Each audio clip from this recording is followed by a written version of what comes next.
Verse 34, there was a penalty. And the Lord heard the sound of your words and was angry and took an oath, saying, surely not one of these men of this evil generation shall see the good land of which I swore to give your fathers, except Caleb, the son of Jephunneh. He shall see it, and to him and his children I have given the land on which he walked, because he wholly followed the Lord.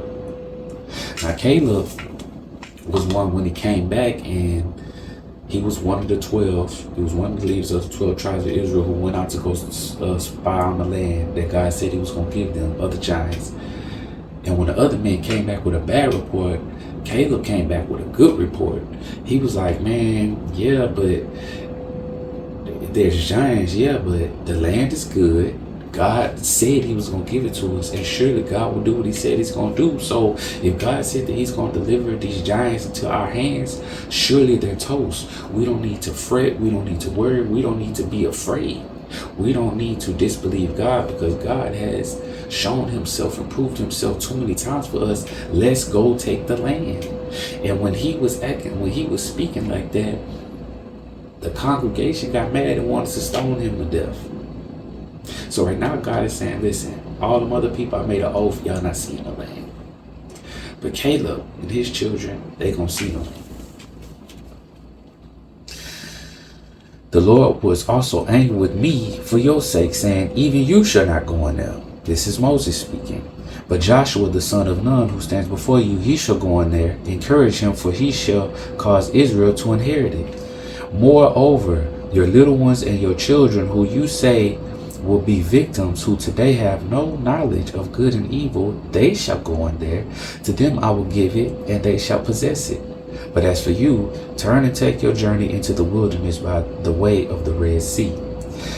Then you answered and said to me, we have sinned against the Lord. We will go up and fight just as the Lord our God commanded us. And when every one of you had girded up his weapons of war, you were ready to go up into the land of the mountain. And the Lord said to me, tell them, do not go up nor fight, for I am not among you, lest you be defeated by your enemies.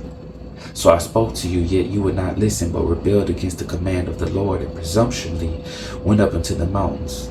And the Amorites who dwelt in the mountain came out against you and chased you as bees do, and drove you back from Seir to Hormah. Then you returned and wept before the Lord, but the Lord would not listen to your voice nor give ear to you. So you remained in Kadesh many days according to the days that you spent there. So, hindsight, when the children of Israel were complaining because the leaders went out there for 40 days. When they went out there for 40 days to spy, and they came back and gave a bad report, gave the report some was bad, Caleb and Joshua's was good. They complained and murmured and said, oh, God sent us out here to die. He want our wives to die. He want our children to die. He should have just kept us in Egypt.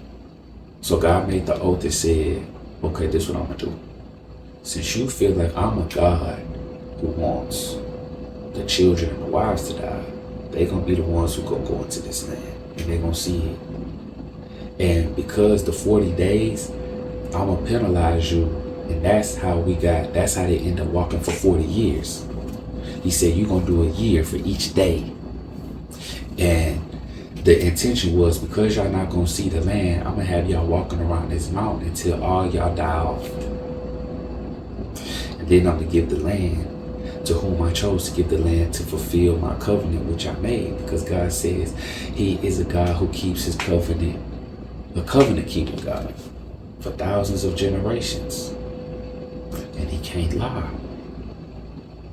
But they got penalized. But even though they got penalized in the wilderness, they didn't see no lack.